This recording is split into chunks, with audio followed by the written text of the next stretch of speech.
जय श्री कृष्णा। आदर्श शिक्षण संस्थान द्वारा संचालित ऑनलाइन क्लास में आप सभी भैया बहनों का हार्दिक स्वागत एवं अभिनंदन। हम पढ़ रहे हैं कक्षा 10वीं विज्ञान का पहला अध्याय रासायनिक अभिक्रिया एवं समीकरण का भाग 4। हमने अपने पूर्व की वीडियो में पढ़ा था रासायनिक समीकरण लिखना, रासायनिक समीकरण की परिभाषा और किस प्रकार से सब समीकरण को रासायनिक समीकरण में बदला जाता है। इस प्रकार की अपन ने अपने पूर्व वीडियो में पढ़ा था। आज का जो हम टॉपिक पढ़ेंगे वो हमारा टॉपिक है रासायनिक अभिक्रियाओं को संतुलित करना।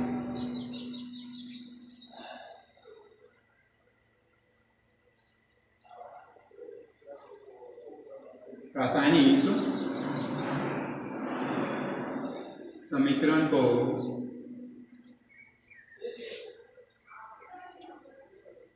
संतुलित करना।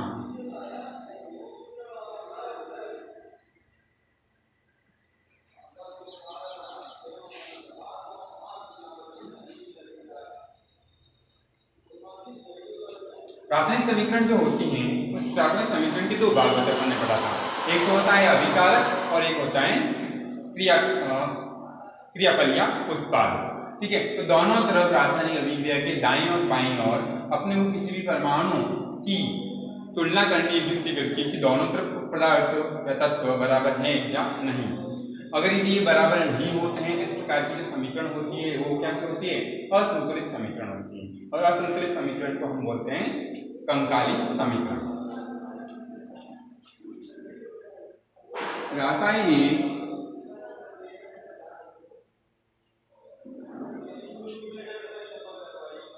समीकरण के दोनों और बाएं एवं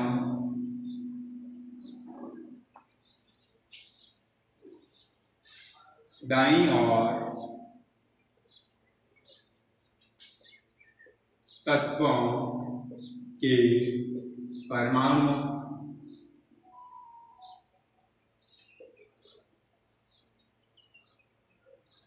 की संख्या गिनती कर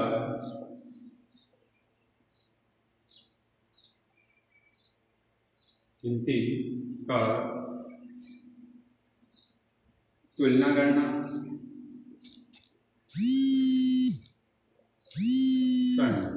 यदि दोनों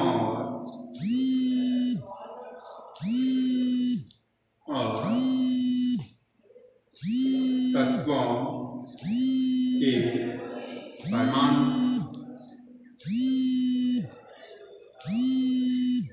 की संख्या समान नहीं रहती है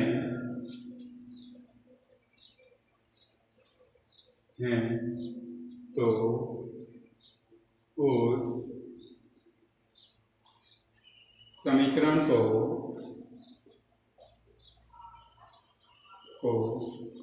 असंतुलित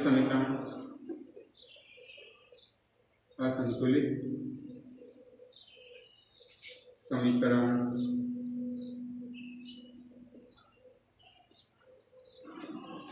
कहते हैं तथा असंतुलित समीकरण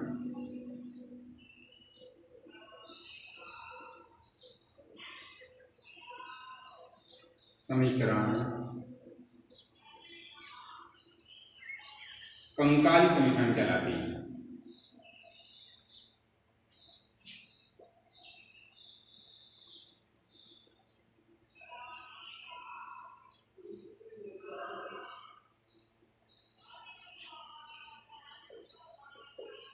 तो रासायनिक अभिक्रिया और रासायनिक समीकरण के अभिकारक और उत्पाद दोनों दाईं और बाईं तरफ तीर के निशान के इस तरफ और तीर के निशान के उस तरफ देख करके परमाणु की संख्या की क्या करनी है? अपने को तुलना करनी है कि दोनों तरफ बराबर है या नहीं। यदि दोनों तरफ परमाणु की संख्या समान नहीं रहती हैं तो ये जो समीकरण होती है असंतुलित समीकरण होती है। और असंतुलित समीकरण को हम किस नाम से पुकारते हैं? कंकाली समीकरण के नाम से पुकारते हैं। हमने कक्षा 9 के अध्याय 3 में पढ़ा था लावाइजे के द्वारा प्रस्तुत रासायनिक संयोजन के नियम, जिसमें पहला नियम था द्रव्यमान संरक्षण का नियम और दूसरा नियम था स्थिर अनुपात का नियम। तो द्रव्यमान संरक्षण का नियम क्या कहता है, उसके आधार पर हम रासायनिक समीकरण को संतुलित करना सीखेंगे। द्रव्यमान संरक्षण का नियम।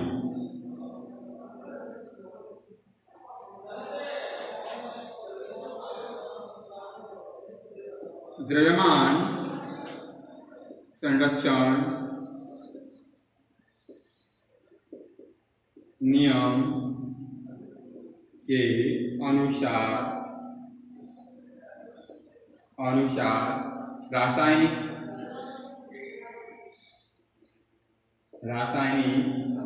समीकरण में अभिकारक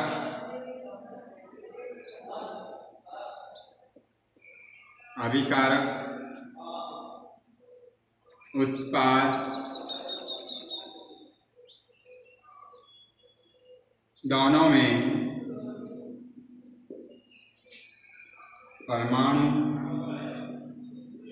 की संख्या समान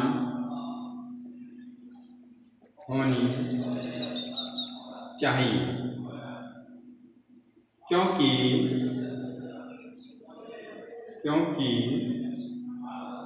द्रव्यमान को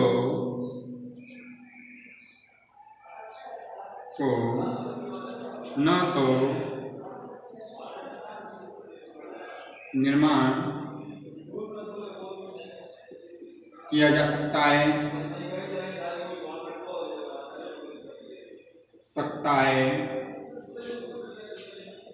और न ही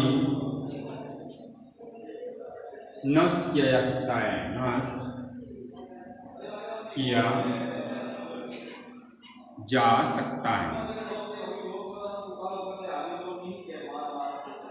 ठीक है, तो द्रव्यमान संरक्षण का नियम क्या कहता है कि रासायनिक अभिक्रिया में अभिकारक और उत्पादों की संख्या जो होती है हमेशा क्या होती है, बराबर होनी चाहिए, क्योंकि द्रव्यमान को ना तो उत्पन्न कर सकते हैं हम, ना ही उसको हम नष्ट कर सकते हैं। रासायनिक अभिक्रिया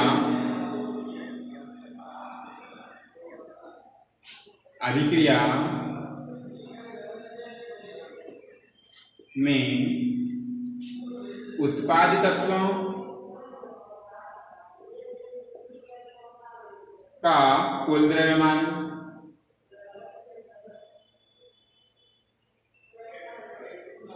तथा अभिकारक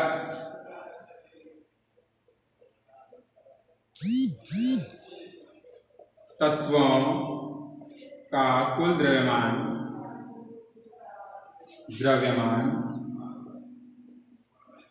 समान रहता है। इसलिए कंकाली समीकरण को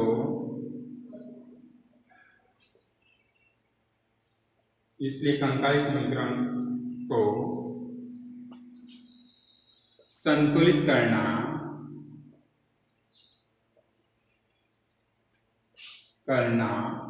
आवश्यक होता है।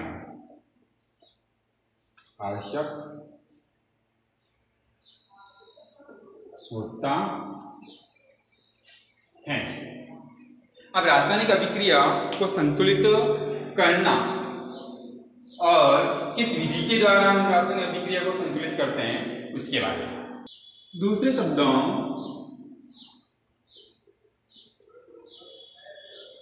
में किसी रासायनिक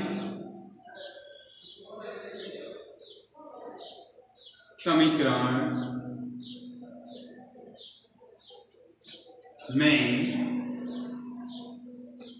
तत्वों के परमाणु की संख्या समान रहती हैं।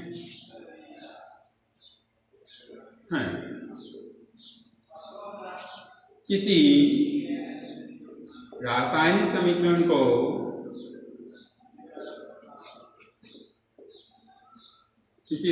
समीकरण को हीट एंड ट्रायल या अनुमान विधि द्वारा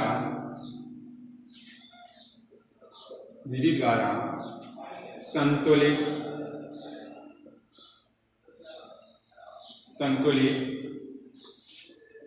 किया जाता है।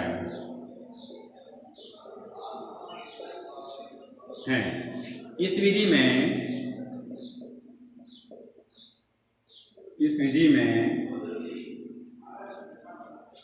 रासायनिक समीकरण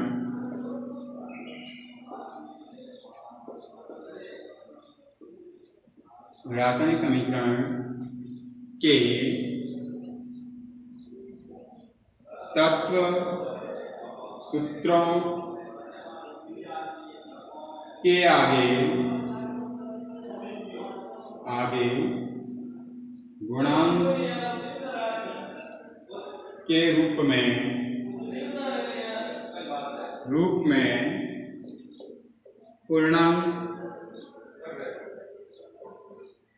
गुणांक के रूप में पूर्णांक लगाना चाहिए तथा रासायनिक समीकरण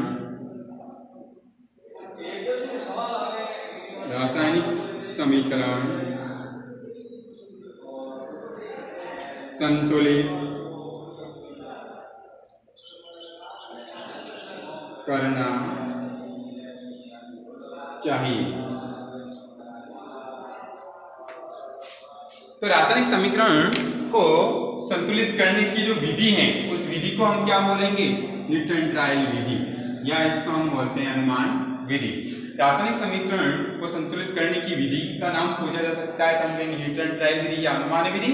और इस विधि में रासायनिक समीकरण के जो तत्व होते हैं, उनके सूत्र जो होते हैं, उनके आगे गुणांक के रूप में अपने को पूर्णांक लगा करके अभिक्रिया को क्या करना होता है? संतुलित करना होता है। हम कुछ रासायनिक अभिक्रियाओं के उदाहरण लेते हैं और उनका समीकरण करके पता करते हैं।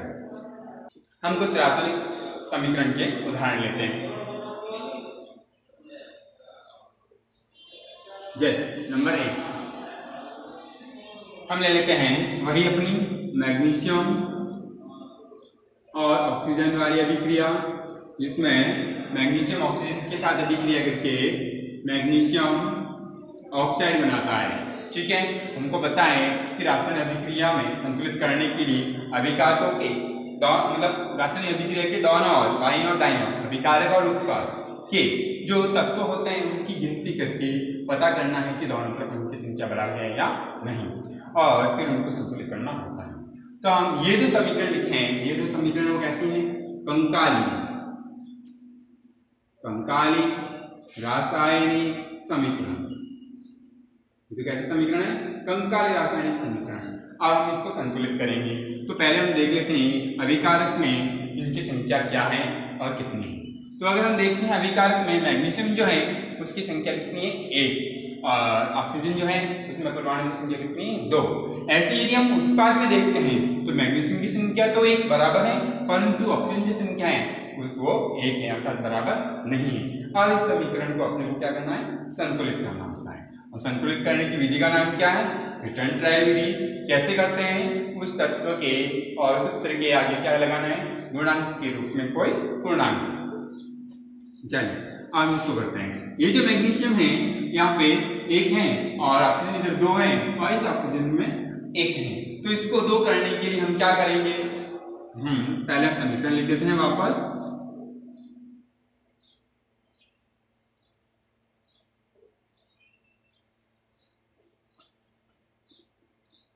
Magnesium oxide. अब देखो इस ऑक्सीजन को इस ऑक्सीजन अर्थात अभिकारक के बराबर करने पर क्या करेंगे? हम उस गुणांक के रूप में पूर्णांक लगाना है और हमें उसको आगे लगाना है।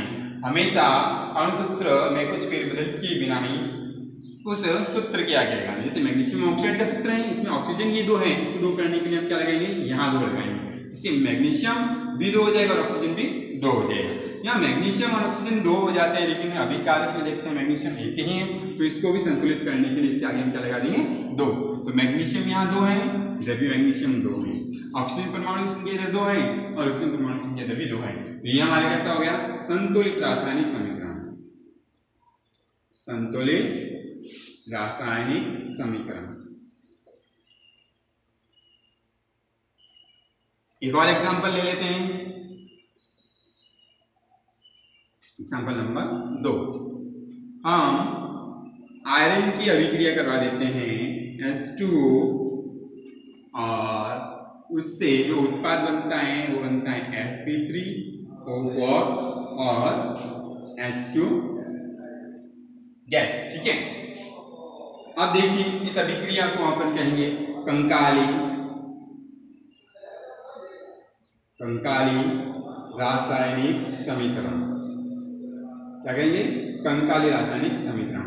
और इस कंकाली रासायनिक समीकरण को आपको संतुलित करना है। क्या, अभिकारक और उत्पाद दोनों तरफ की संख्या को देखना है और तुलना करना है कि किस तरफ कम है और हमने उसको संतुलित करना है। तो देखते हैं हम इधर अभिकारक में आयरन अर्थात Fe जो है उधर एक है और इधर Fe कितना है, 3 है, तो अपने को ये संतुलित करना पड़ेगा। और फिर इधर देखते हैं इधर हाइड्रोजन कितने हैं, 2 और इधर हाइड्रोजन 2 है, हाइड्रोजन तो हमारा बैलेंस है। अब देखते हैं ऑक्सीजन इधर कितना है, 1, लेकिन इधर हमारा ऑक्सीजन कितने हैं, 4।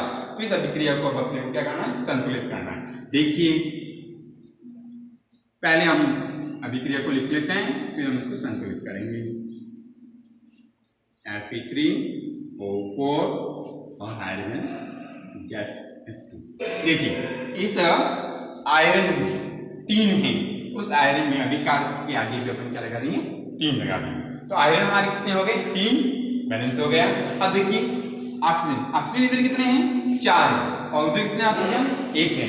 तो इस ऑक्सीजन को 4 करने के लिए मैं क्या करूंगा, बिल्कुल सही, यहाँ मैं 4 लगा दूंगा। तो ऑक्सीजन कितने हो गए हमारे, 4।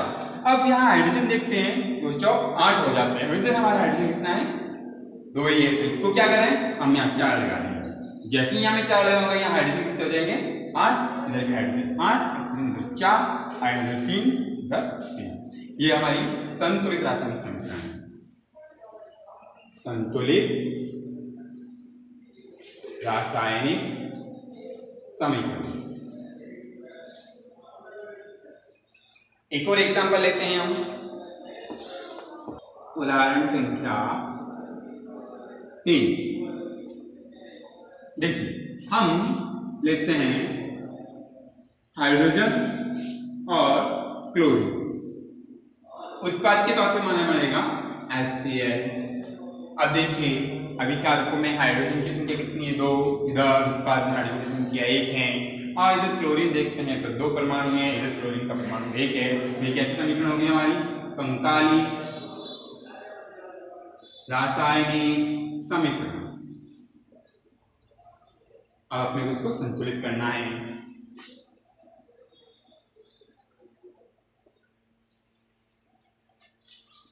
इस अभिक्रिया को संतुलित करने के लिए बस थोड़ा सा दिमाग लगाना है आप लोगों को। 2 हाइड्रोजन का परमाणु इधर है, इस हाइड्रोजन के परमाणु को 2 करने के लिए मैं क्या लगाऊंगा, यस गुणांक के रूप में पूर्णांक 2 लगा दूंगा। तो हाइड्रोजन 2 हो गया और क्लोरीन भी 2 हो गया, इधर भी क्लोरीन परमाणु 2 है। ये हमारा कैसा हो गया, संतुलित रासायनिक समीकरण।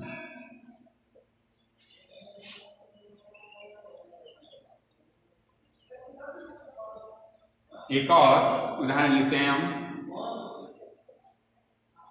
4। देखिए हम हाइड्रोजन की अभिक्रिया करवा देते हैं ऑक्सीजन के साथ और उत्पाद के तौर पे हमारे पास बनता है जल। देखिए इधर हाइड्रोजन परमाणु कितने हैं, अभिकारक में 2 और उत्पाद में भी 2 है, परंतु उत्पाद में ऑक्सीजन का परमाणु 1 है और अभिकारक में ऑक्सीजन का परमाणु 2 है। तो ये हमारी अभिक्रिया कैसी हो गई, कंकाली रासायनिक समीकरण। अब अपने को क्या करना है, इसको संतुलित करना है।